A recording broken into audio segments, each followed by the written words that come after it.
ito yung continuation kahapon ng number reasoning natin. Kung kahapon is yung column, kinukuha natin yung column. Ngayon naman, kinukuha natin yung sagot sa row.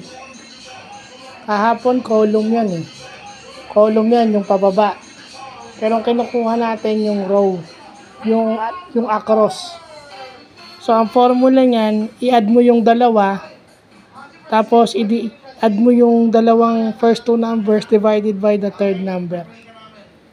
So, kung ano yung makuha mong sagot, yun din ang i-add, yun din ang i-divide mo dun sa dalawang number, dun sa empty column o dun sa may question mark, dun sa may empty box.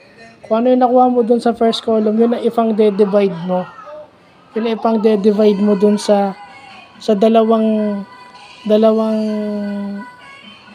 box na pinag-add mo para makuha mo yung question mark. So, yun.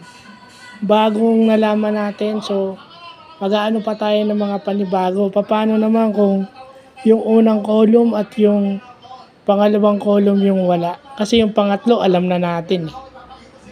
So, yun lang pa.